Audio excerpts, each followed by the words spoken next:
This is Do School Better, a podcast for people who want to transform education. My name is Doris Korda, and for the past several years I've been training educators. Listen to these episodes and hear about some of the extraordinary programs they've created. We call these pioneers the fire starters. See if you can get some ideas that you can implement yourself to change your own practice. In this episode, Doris interviews Sarah Swain, former Science and Entrepreneurship teacher at St. Anne Belfield School and the incoming Assistant Director of Entrepreneurial Studies at Hawken School. Sarah describes the integration of environmental science into her entrepreneurship course and how she incorporated entrepreneurial skills into her core science courses. They discuss the importance of students learning to identify problems, reflect, and collaborate. Hello, Sarah. Hi, Doris. I am so excited to hear what you've done since the workshop. Tell us all about it. Awesome. I'm so excited to share with you too. So, two things came out of the workshop that I am really excited to share about today. First, I transformed a 3-week mini course on entrepreneurship into a full year-long senior seminar on social entrepreneurship and problem solving was the title. And that was a pilot year-long program, which was super exciting. And then the other part that I really wasn't expecting leaving the workshop was that I really transformed the way that I present students in my biology classes, in my science classes, with projects and also with lab design assignments. That's really interesting. So how long have you been a science teacher? I've been a science teacher for a decade, and I've worked at 2 different schools, and I've taught chemistry, biology, honors biology, AP biology, and AP environmental science in that time in different configurations along the way. So I'm going to be really interested to hear the way that what you got out of the workshop changed your teaching in your more traditional classes. But talk a little bit about this social entrepreneurship class, this program, this full year program that you developed. Tell us about that coming out. Wonderful. Well, the smaller pilot of a 3-week-long intensive course was super fun, and we got kids learning about businesses, trying to design their own, and I wanted to turn it into a full year class. The school approved and was super excited and suggested that I come to the training in Cleveland, and I just can't even explain how many resources I got and how great it was from the business model canvas that I was not using, did not really have a familiarity with in the intensive class, to the actual approach and a lot of the ideas of how to engage with students and things like News Circle, raising their awareness, and the interpersonal dynamics of teams and assigning students to teams within the business challenges of the longer pilot. So those were some of the specifics that I came out with the knowledge to do. Yeah. And then what I had to work with, the canvas that I had to work with was 75 minutes every other day for the entire year with a group of 14 seniors, primarily because those 14 could fit on a minibus with me to go to businesses and take field trips and go to do market research and work like that within the class. So I took the template, 3 business challenges where they were addressing real problems at real businesses in the community, and then a 4th problem where they were going to actually create their own business within that 4th business challenge. Took that template and put it into my community and my time that I had for the course, and there was a really neat kind of dovetail with a local youth entrepreneurship festival towards the end of the year that was the goal for the students to kind of aim towards with their own business designs in that 4th challenge. So it really set up very nicely within my own constraints to use the template. Yeah. So in other words, you modeled your class after what I did with Hawken's entrepreneurship class. Absolutely. And with Gotcha. all of the resources that I had gotten in the training, those were there, and it was a really great setup already. I didn't want to reinvent the wheel. I mean, that was the best thing about coming into the training, was that I didn't have to. And I could play with something that had already been well established and vetted. So tell me about the actual class. What were a couple of those challenges, those first couple challenges? The first challenge was just awesome. There was an alumni of the school that St. Anne's that I was teaching at that had started with his wife a river canoeing and kayaking outfitter in town. And they had been in business, 6 months, one season. And they had so many questions. He threw out the idea of how they could expand their weekday and shoulder season market as a really important challenge for the students to research, so that they would actually be able to thrive, not just survive. So it was a critical, pressing question for the kids to answer, and they loved it, including the first field trip day where we went to the outfitter. They experienced what his business was about, and the kids listened to him talk about things like what was their minimum viable product and different economic terms. I couldn't imagine a better way for the class to start, to catch the kids and get them super excited about a challenge that they were really invested in. That's cool. What was the next challenge? So the next challenge was really much more complex. I went from small local business to more of a regional business, and there was also a component where it was partnered with something that was happening for the school. So it was Southland Energy, and they are a intermediate energy brokerage, I guess for lack of a better term, that helps campuses of all sizes to retrofit their infrastructure to be more energy efficient, and then they actually help finance that engineering feat with the savings from the more energy efficient equipment that they install into the campus's infrastructure systems. Oh, wow. So this was like less catchy for the students, right? I had to find some way to really engage them, but of course it was for their campus. And so the first day we had the engineers and the person who orchestrates the whole project, including our own head of buildings and grounds, come, and also the business manager at our school, come in to the class and present the problem to the kids. And then we actually went and got in the crawl spaces, and we got in the attic, and we saw the infrastructure and stuff that the kids had never seen before, doors that they had never been able to open.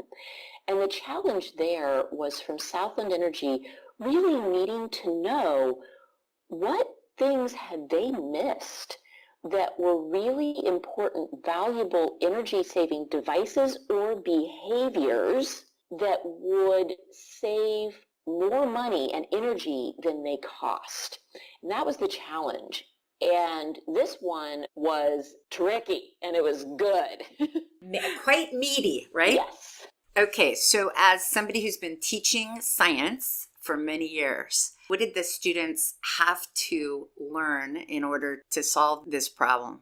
So they took some of their skills from the first challenge, and they did market research, and they could do some of it with their peers and with the faculty. And that was great. They were looking at what types of behaviors or devices people would be willing to use. How would they be willing to use them? Would they use them all the time? So there were some of the skills that they'd already learned from the first challenge, how to go and talk to people, how to interview them, how to develop good questions, to get at the customers, the people part. But then there was this whole other piece of the energy part and the quantification of energy use that was very important in understanding what was actually going to save more energy and more money than the device or the behaviors or the insulation or whatever it was cost. And they also needed to know about things like amortization. They needed to know about how long that savings was going to last, the lifespan of infrastructure, and how the savings was going to help pay for the cost. So if it was going to be, a good savings, but over too long of a period for the actual lifetime of the infrastructure, that was not going to work. So they had a really great spreadsheet that the business, Southland Energy, shared with them to help them calculate these things, but they had to know what to put in and what to research in order to know lifespan, cost savings, cost for the actual device or infrastructure. So those math skills, organizational skills, research skills where they're not doing maybe the in-person interviewing type of research, and learning things like R values of insulation. This is the kind of stuff that I used to teach in AP Environmental Science. I had done a similar type of project where kids were needing to present something as a solution to dorm redesign, where they were learning about R values, but it wasn't the same kind of high stakes. Well, it was a teacher constructed project, right? So exactly. It wasn't for a business that was coming back. Yeah, it's a completely different thing to work on the problem that you were given by a real business who's actually grappling with this current problem. So you talked a bit about students needing to use the skills that they learned in the first challenge to tackle this much more complicated systems problem in the second challenge. How did having, the parts of the method that have to do with developing collaborative skills, the teaming component of your class, how did that play into the learning that the students had in the first challenge that they had to bring into the second one? Sure. Well, one of the biggest standouts to me was raising the awareness of students to problems in their community and in the world. And if entrepreneurship is about finding solutions to move forward in society and in the world in a new way, potentially monetize that, you have to know where the problems are first, and you have to become more aware as a high schooler. And I think that's something that high schoolers are not savvy with. They are used to being fed what they need to know, and then their job is to memorize it instead of searching for the really important stuff and bringing it to a forum where the responsibility is on them to actually generate the content. So, that was hands down the most important thing. But then all of the details and the research that they did and the skills that they developed and the information that they learned within the challenges that I had set up for them was also really impactful. And one of the biggest pieces was the reflection piece, a personal reflection and a how did I fit into the group reflection. What was our group able to do? What was my piece in that group?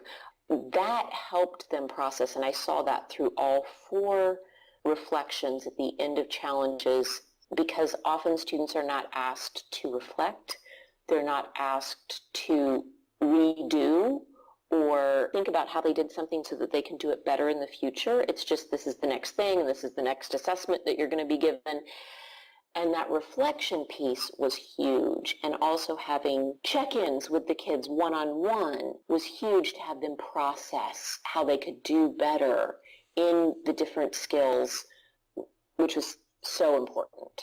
Well, as you've heard me say many times, that reflection piece that is kind of a natural ongoing part of this methodology is critical to the kind of learning that happens. And we talk in education about having students develop these 21st century skills. But the reality is, if there's a single thing in my method that I would point to that I think matters most, it's how do you integrate this reflection piece into every aspect of the course, because that's what creates the connections with the students that Mm-hmm. allows them to really apply their learning in other contexts. And there's a lot of research to support that. But it's really interesting to hear you say that in practice, in your experience, it was very visible to you even in your first year, how critical that was. Incredibly critical. And the quality of those reflections varied wildly. Yeah, exactly. Especially after the first challenge. But I had made up a little grid. There were 25 different characteristics, personal characteristics that I thought were valuable that the kids should be developing.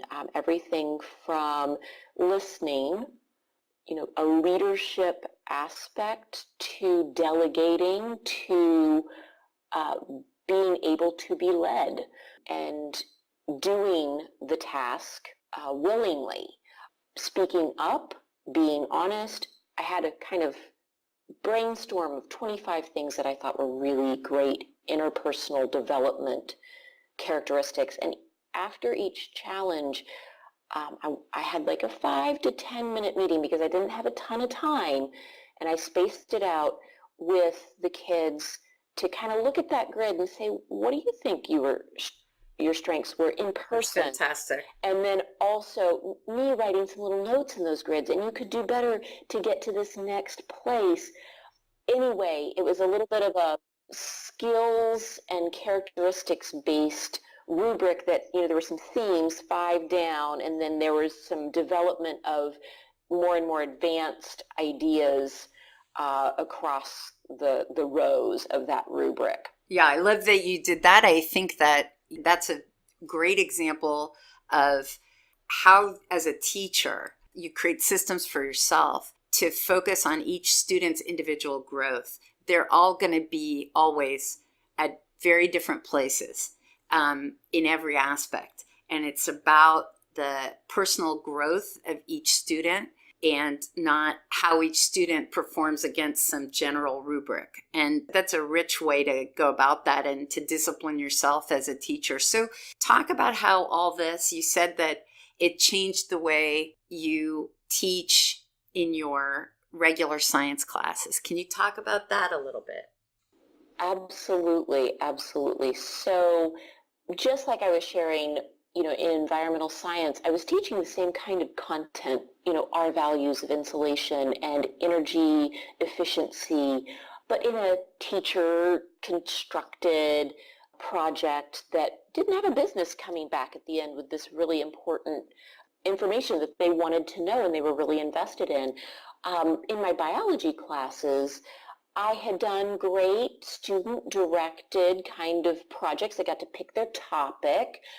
They maybe were researching an allergy and presenting that, but it was really constrained, and it was like, okay, allergies are problems, so then pick one and research what this is. And that stuff is not invaluable. It's valuable, and letting kids choose something that they're interested in is really valuable, and then presenting it back to the students in their class, or even, in like a health fest kind of science fair.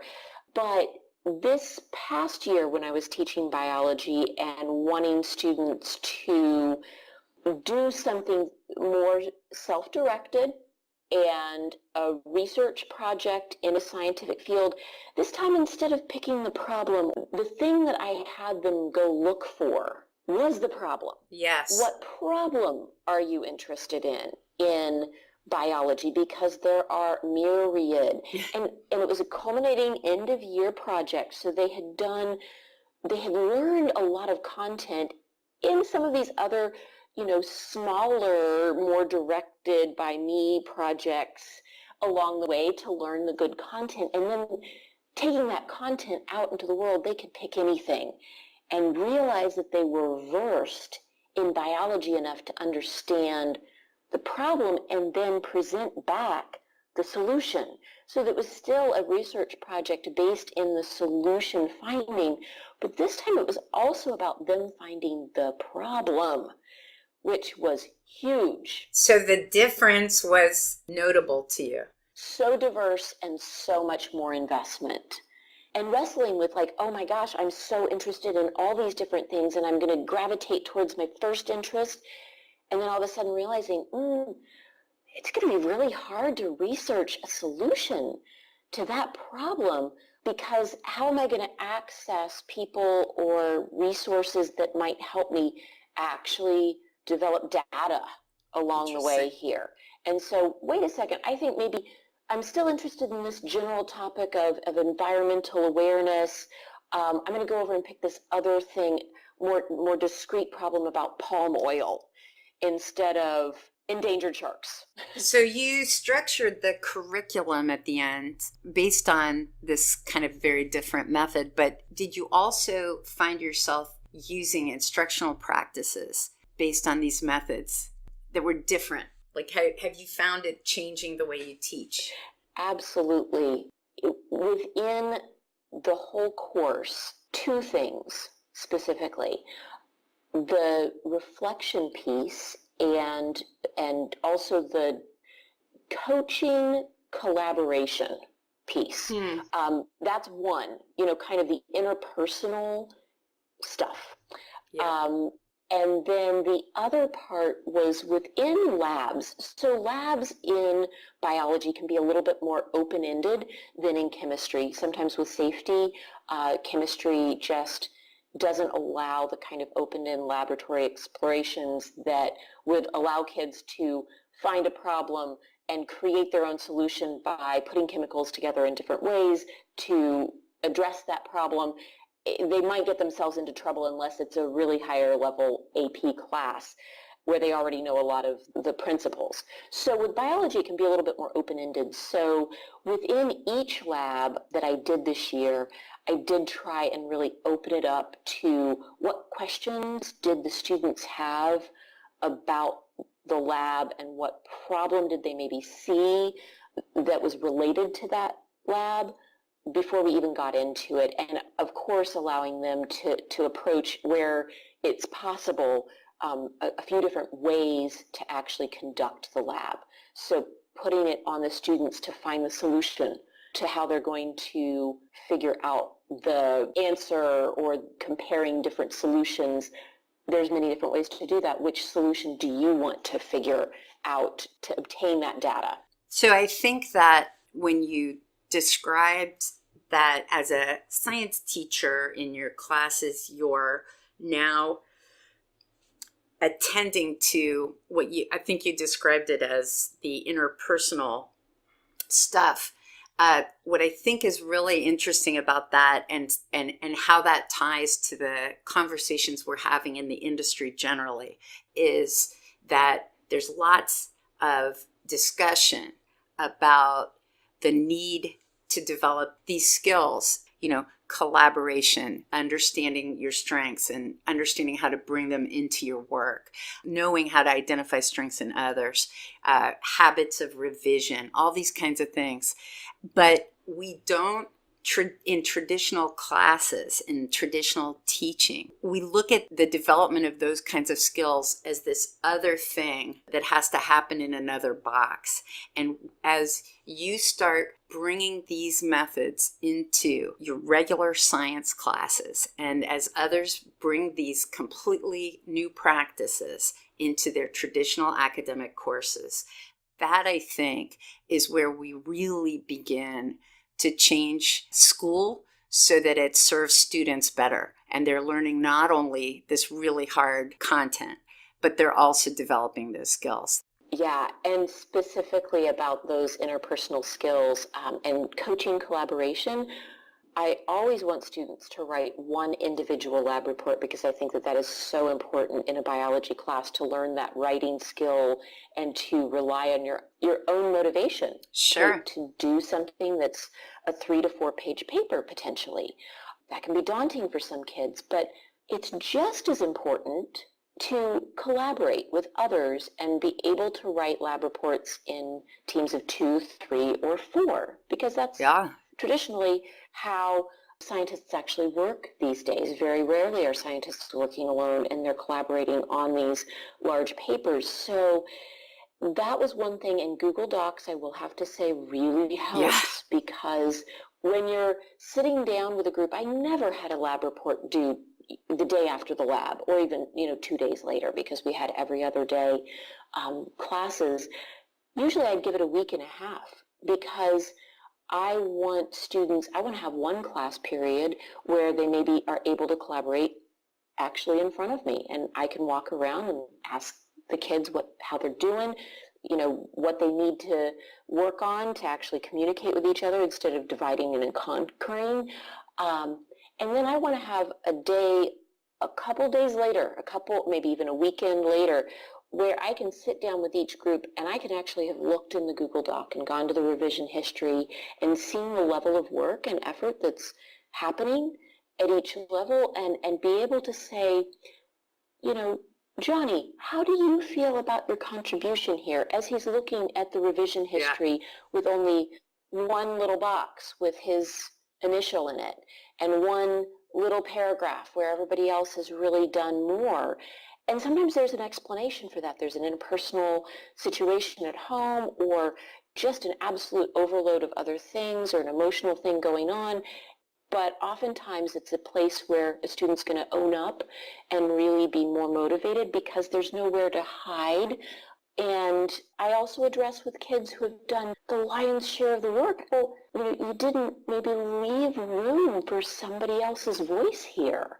How do you feel those people might be feeling that they didn't get a chance to share their ideas and actually put something on paper here? And oftentimes it's, timing and motivation, and there's some judgments, and there's some peers putting each other in boxes based on what they've experienced growing up together in the same school. And it's a really great time to break down those boxes and make sure that kids are learning to allow each other to change and grow and get to know each other for who they are now and owning up to what they need to do. And it really shifts the dynamic in classes and makes things a lot more cohesive. And there was some really good team building in the whole class. My biology classes this past year, they were particularly special. And I don't know if it's because of this method or just the kids themselves, but there is something about what happened in those regular science classes that just brought the kids together in a community way that was different. And I have to say that the social entrepreneurship and problem-solving class also had that kind of bond, even though the students within the class were so diverse. But man, was that good learning.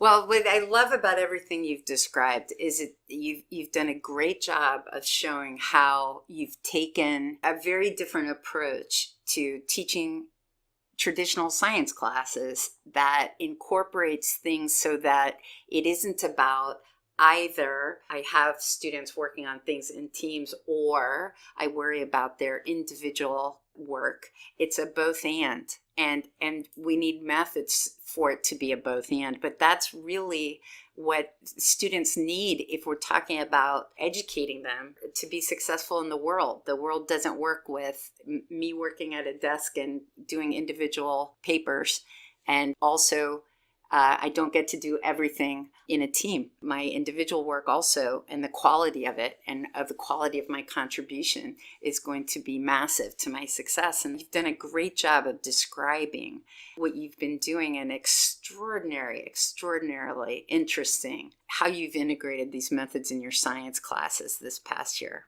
Really, really extraordinary, Sarah. Congratulations. Thank you so much. And I also got to incorporate science into my entrepreneurship class, which is an important thing for me. I want to make sure that these really important and valuable pieces of content are being presented in really engaging and challenging ways. Well, exactly, because as we know, entrepreneurship is really about mindset and skills more than it is about business. So there's all kinds of things students can learn in the course of an entrepreneurship class, and you've done a fabulous job at that as well. Thank you so much for talking to me today. Really inspiring stuff.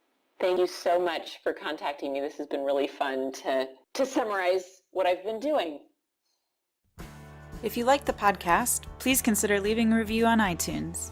For more information about our training, go to wildfire-education.org.